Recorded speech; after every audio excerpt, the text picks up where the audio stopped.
Understanding the function and processes of project management will make it much easier to develop and implement a project management communication plan.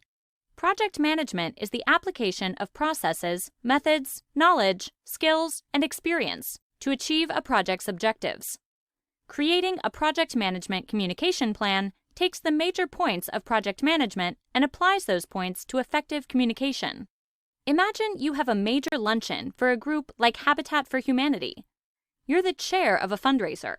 Like any event, things will happen that you didn't plan for when you least expect them. Caterers could cancel. Ticket sales may be lagging, your speaker has to change flight details, but still, the show must go on. So, how do you manage to get all the information you need to the right people at the right time? You need a communications plan. That way, you can structure how you talk with people inside and outside of your group. There are 5 major steps for creating a project management communication plan. 1. Planning and initiation. 2. Input. 3. Tools. 4. Techniques, or monitoring and controlling. And 5. Output. In order for any project management communications effort to be successful, you have to do an information dump to ensure that you can effectively plan. Preparing the plan means that you have to make some assumptions so that you can define who you need to speak with and how you want to speak with them. In the planning phase, the first order of business is to answer some questions, such as who is your audience? Is your plan oriented toward the masses or a predetermined group? What does your audience need to know? Is there a call to action? How often does your audience need information? Is there an event that will trigger communication? Who's responsible for getting the information out? And how will the information be communicated? Once you have answered these questions, you can move on with the plan and start preparing the content for distribution.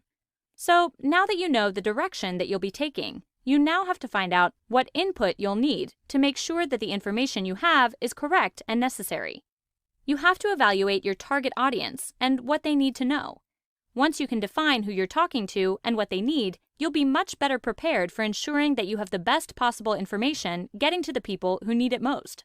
Additionally, defining how you'll get the information is important to making sure that you get the right details out in a timely manner. The next step is knowing the tools that you'll use. When it comes to communications planning, choosing the right tools is essential to being able to fully maximize the effectiveness of your communications. Some of the tools that you can use include, but aren't limited to, social media, email, fax, US mail, telephone, newsletters, flyers, and word of mouth.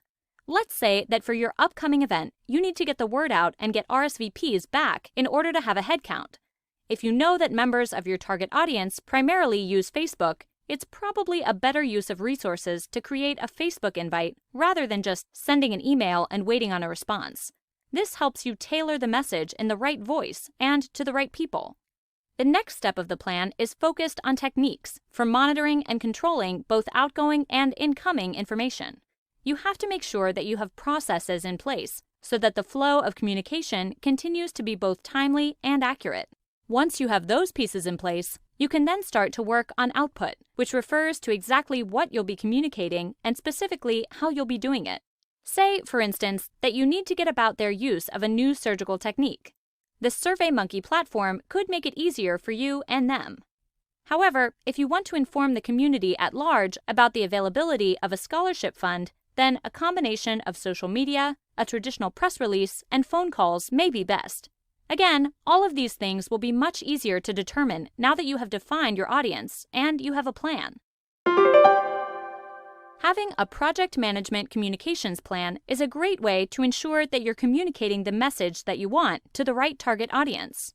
This type of plan is based on project management planning, which provides a process-oriented approach to better predict outcomes. The 5 major steps to creating the plan are planning and initiation, input, tools, techniques, and output.